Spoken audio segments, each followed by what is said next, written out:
मी बुलढाण्याहून आलेला आहे आणि मला असं म्हणजे या शिबिराबद्दल काही माहिती नव्हती, परंतु आमचे क्लोज रिलेटिव्ह त्यांनी सांगितले की तुम्ही एकदा ताईंकडे जा आणि तुमचे प्रॉब्लेम सर्व सॉल्व्ह होतील.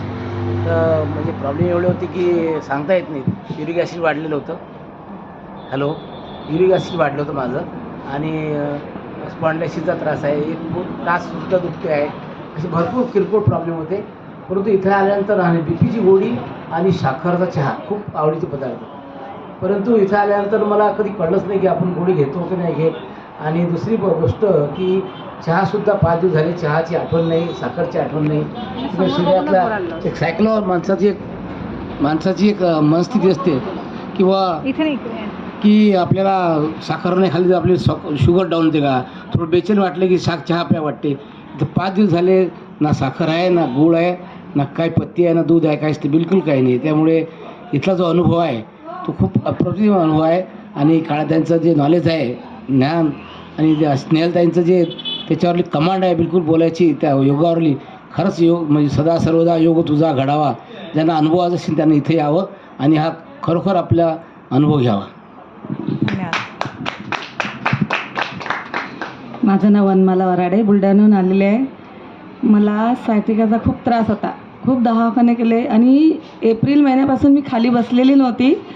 आणि मला खाली बसली का असं वाटे माझं कंबर काही पण होऊन जाईल, कंबरला काही पण, मी बसतच नव्हती खाली. पण इथे योगा खाली बसूनच केला, खाली पण बसली. हे मला खूप चांगलं वाटलं इथे.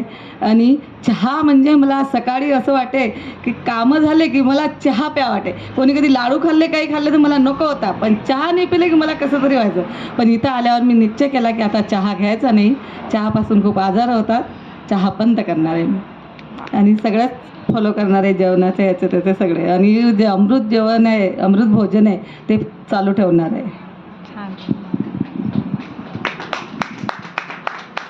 माझं नाव शोभा वखरे, मी अकोल्यावरून आली आहे. मला जवळपास 26-27 वर्ष झाले शुगर आहे. आणि मी 2012पासून शिबिराला सुरुवात केलेली आहे. 2012मध्ये पहिलं शिबिर केलं होतं आणि तेव्हापासून 2020पर्यंत कंटिन्यू केले. त्यानंतर बरीच मोठी गॅप पडली आणि त्या गॅपमध्ये थोडं चेंजेस झाले सगळे. आणि मला आता या वर्षामध्ये, या दिवाळीच्या आधीपासून मला पायांमध्ये आणि हातामध्ये असं क्रॅम्प यायला लागले. बोटंसुद्धा माझे खूप अकडलेले आहेत.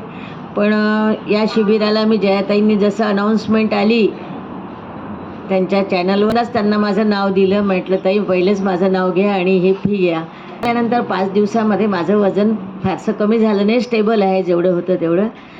परंतु पायामधला जो तणाव होता तो बऱ्याचपैकी कमी झाला. आणि हाताची बोटं पण आता थोडे पूर्ण वाकत नाही आहे, पण तरी बऱ्याचपैकी ते वाकायला लागले. आणि इथल्या मॅनेजमेंटबद्दल आणि इथल्या सगळ्या गोष्टींबद्दल म्हणायचं झालं तर माहेरपेक्षा काही कमी नाही आहे. माहेरी कोणी आपली इतकी बर्दाश्त राखत नाही, तितकी आपली बर्दाश्त इथे राखल्या जात आहे. आणि आपल्याला काय हवं, आपल्या शरीराला काय हवं हे इथे आपल्याला मिळत आहे. आपण आपल्याला काय हवं हे पाहतो, पण आपल्या शरीराला काय हवं आहे हे मात्र आपण घरी विचार करत नाही. तर यांनी आपला तो विचार केला आहे. म्हणजे हे किती आपले पूर्वजन्माचे 5000 वर्षापूर्वीचे आपले यांचे काही संबंध असतील, आपण जेवढे काही यांच्याशी जुळलं, 6000 8000 जेवढे काही लोक आहेत, या सगळ्यांचे या फॅमिलीशी काहीतरी संबंध असतील, म्हणून आपण यांच्या सहवासात आलो आहे आणि आपल्याला ह्या साधनेचा लाभ मिळाला.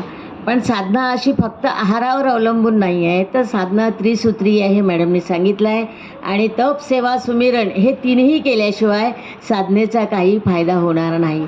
फक्त तुम्ही आहार असं म्हणायला हरकत नाही. सर्वांना हे शक्य नाही आहे.